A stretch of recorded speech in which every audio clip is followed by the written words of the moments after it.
Good morning बच्चों। आज इतिहास की कक्षा में आप सबका स्वागत है।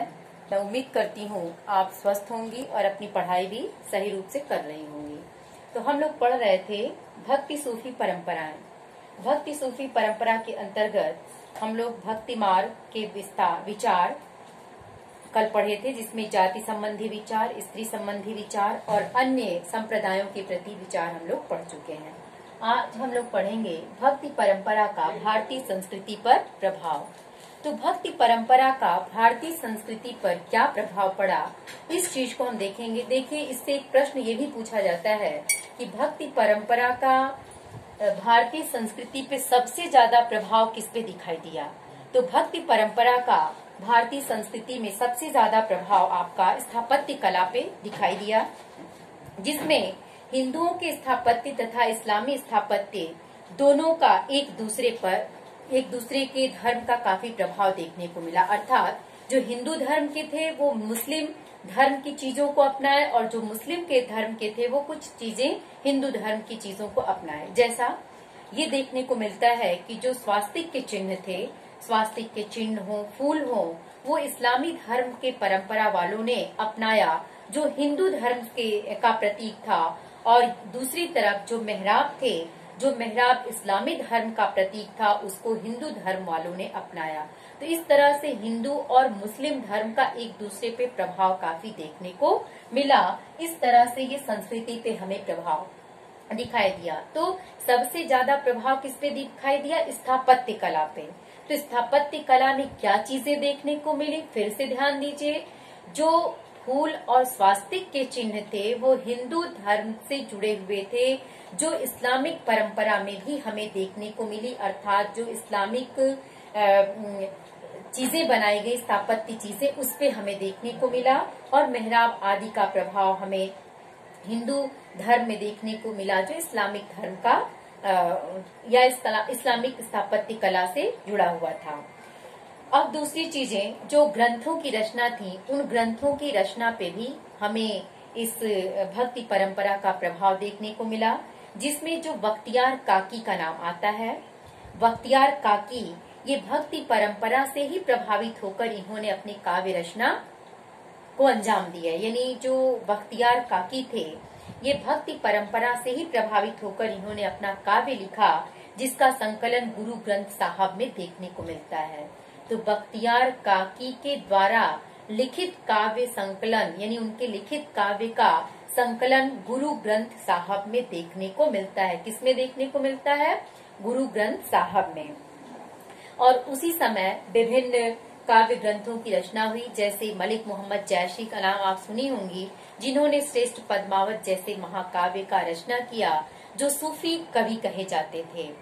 जो मलिक मोहम्मद जैसी भक्ति काल में प्रेमाश्रयी शाखा के सर्वश्रेष्ठ कवि हैं, वो सूफी कवि थे, जिन्होंने जैसी ने पद्मावत जैसे महाकाव्य की रचना अवधी भाषा में की, जो आपके भक्ति परंपरा के ही अंतर्गत आता है। और उसी समय रामचरितमानस, जो हिंदू धर्म से जुड़ा हुआ ग्रंथ था, जिसकी रचना तुलसीदास ने की, ये भी हिंदू धर्म का एक श्रेष्ठ महाकाव्य माना जाता है। और जयदेव के द्वारा गीत गोविंद की रचना की गई। तो उसी समय जयदेव द्वारा गीत गोविंद, तुलसीदास द्वारा रामचरितमानस, जयसी द्वारा पद्मावत आदि की रचना की गई। तो ये भक्ति परंपरा से प्रभावित होकर इन कवियों ने अपने काव्य का सृजन किया। अब आर्थिक क्षेत्र में भी हमें देखने को प्रभाव, इसका क्या प्रभाव हुआ वो हम देखेंगे। तो भारतीय संस्कृति पे पड़ने वाले प्रभाव के साथ साथ आर्थिक प्रभाव भी हमें दिखाई दिया। जो भक्ति संत थे, भक्त संत विभिन्न संप्रदायों से जुड़े हुए थे, जैसे कृषिकार थे, शिल्पकार थे, व्यवसायी थे, और छोटी जाति के लोग भी इसमें थे। यानी जो संत कवि थे उसमें सब ब्राह्मणीय धर्म से जुड़े हुए नहीं थे। कोई कृषिकार था, कोई शिल्पकार था, कोई व्यवसायी था, कोई छोटी जाति के लोग भी इसमें थे, इसमें भक्ति परंपरा में जुड़े हुए संत लोगों में। तो ये लोग जो थे, ये जाति के नाम पे जो विरोधाभास दिखाई देता था, इस विरोधाभास की स्थिति को देखकर ये संत लोग काफी दुखी होते थे। तो इस प्रकार इन्होंने जो समाज में व्याप्त जाति व्यवस्था थी, उस जाति व्यवस्था का इन्होंने खंडन किया।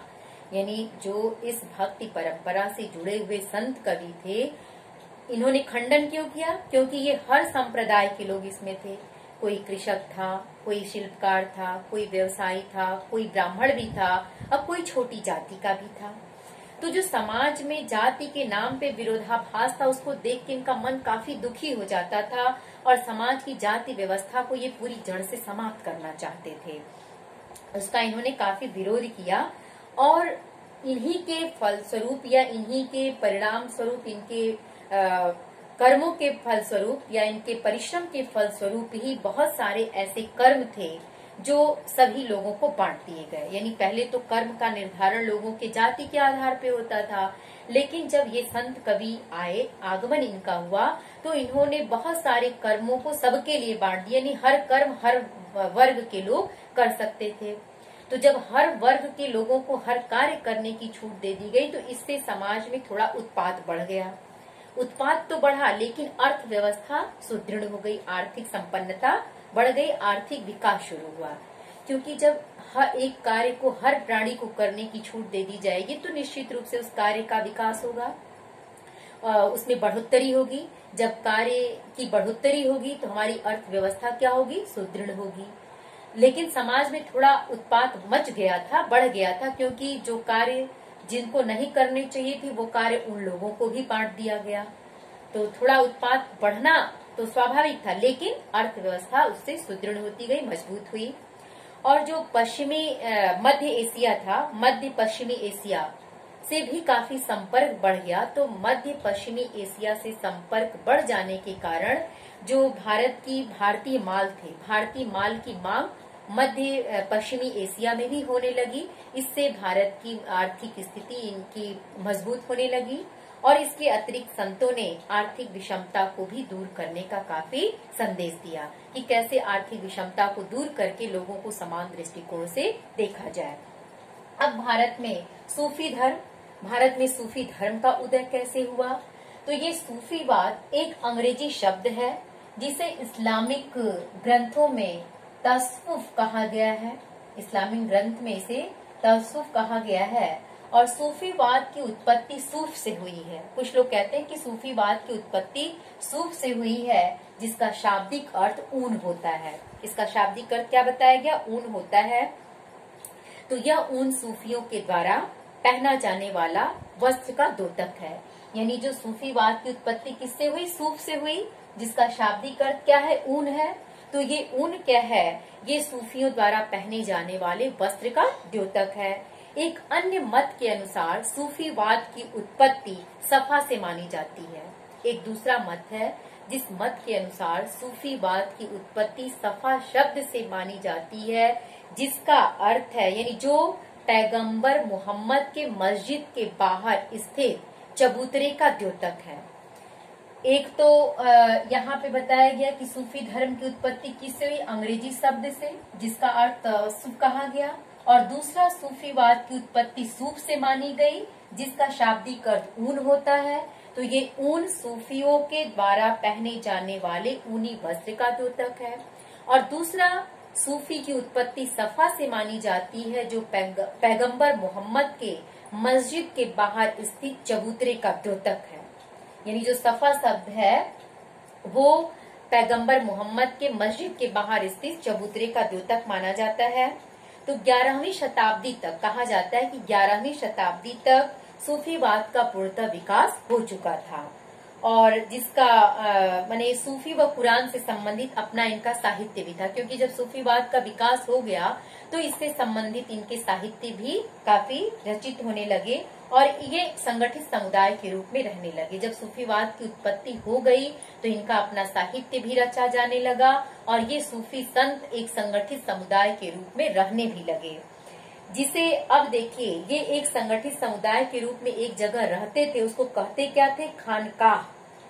जो सूफी एक जगह संगठित समुदाय में रहते थे उसको क्या कहा जाता था? तो जो सूफी एक संगठित समुदाय के रूप में रहते थे उसे खानकाह कहा जाता था। इसका मैं आपको भेज दूंगी, जरूर देख के आप प्रश्नों का उत्तर लिखिएगा। इसे क्या कहा जाता था? खानकाह कहा जाता था। खानकाह पर नियंत्रण किसका होता था? शेख, पीर और मुर्शीद का। खानकाह पर नियंत्रण शेख, मुर्शीद और पीर के अंतर्गत ही ये होते थे।